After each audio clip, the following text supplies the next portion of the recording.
आदरणीय बंधुओं, माताओं व मेरी प्यारी बहनों, राधे राधे। आप सभी का हमारे YouTube चैनल जीवन की धारा पर बहुत बहुत स्वागत है।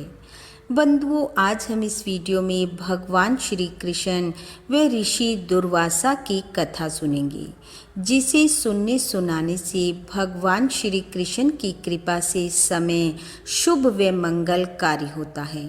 कथा सुनने के बाद यदि आप हमारे चैनल पर नए हैं तो कृपया हमारे चैनल को सब्सक्राइब करें, बेल आइकन को प्रेस करें ताकि हमारी वीडियो की नोटिफिकेशन सबसे पहले आप तक पहुंचे।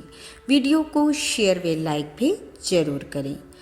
कथा के अनुसार एक बार ऋषि दुर्वासा अपने शिष्यों सहित कहीं जा रहे थे कि रास्ते में एक जंगल में रुककर उन्होंने कुछ समय विश्राम किया। समीप ही द्वारिका नगरी थी। ऋषि दुर्वासा ने अपने शिष्यों से कहा, जाओ और जाकर श्री कृष्ण को बुला कर लाओ। शिष्य द्वारिका पहुँचे। जाकर अपने गुरु का संदेश भगवान श्री कृष्ण को कह सुनाया। संदेश सुनते ही श्री कृष्ण ऋषि दुर्वासा के पास पहुँचे। जाकर उन्हें दंडवत प्रणाम किया। प्रणाम कर भगवान श्री कृष्ण ने ऋषि से द्वारिका चलने का आग्रह किया।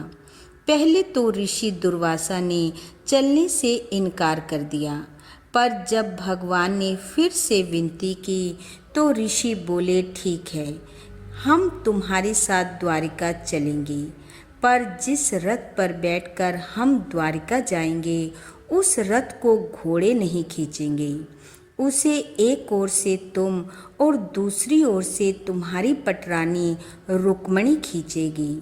यह सुन भगवान श्री कृष्ण उसी समय दौड़ते हुए रुक्मणी जी के पास गए और जाकर उन्हें कहा कि ऋषि दुर्वासा को तुम्हारी सेवा की जरूरत है। रुक्मणी जी ने अपनी स्वीकृति दे दी और दोनों ऋषि दुर्वासा के पास आए और उनसे रथ पर बैठने की विनती की। ऋषि अपने शिष्यों सहित रथ पर जा विराजे।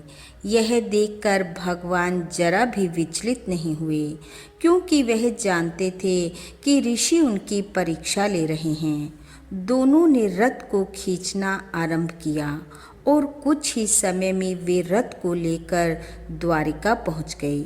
फिर भगवान ऋषि दुर्वासा को लेकर अपने महल में आए, उन्हें राज सिंहासन पर बिठाया, उनका पूजन व सत्कार किया।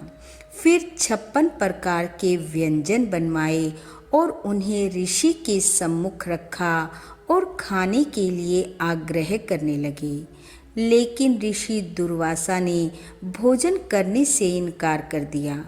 भगवान श्री कृष्ण ने हाथ जोड़ते हुए पूछा, हे ऋषिवर, आप भोजन करने से इनकार क्यों कर रहे हैं? आपको क्या चाहिए, कृपा कर बतलाइए। ऋषि बोले, हे कृष्ण, मुझे तुम्हारे हाथ द्वारा बनी हुई खीर का भोजन करना है। तब ऋषि की आज्ञा से भगवान श्री कृष्ण ने अपने हाथों से खीर बनाई और ऋषि दुर्वासा को दी। ऋषि ने थोड़ी सी खीर का भोग लगाया और फिर उसी खीर को भगवान के आगे करते हुए कहा कि आप इसे खाओ। भगवान ने भी थोड़ी सी खीर का भोग लगाया। ऋषि दुर्वासा ने भगवान श्री कृष्ण से कहा कि इस बची हुई खीर को आप अपने सारे शरीर पर लगा लें।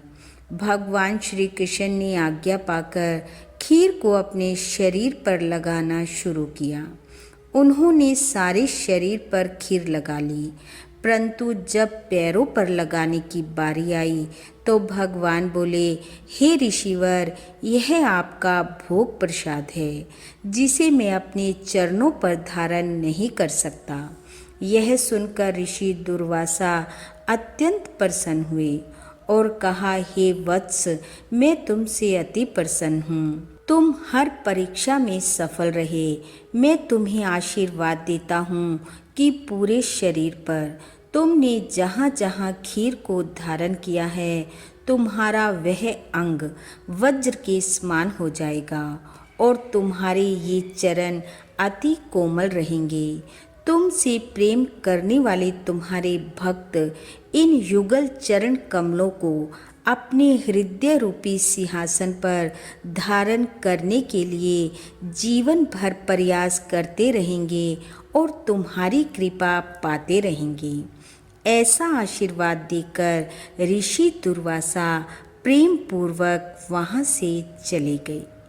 बोलो भगवान श्री कृष्ण की जय।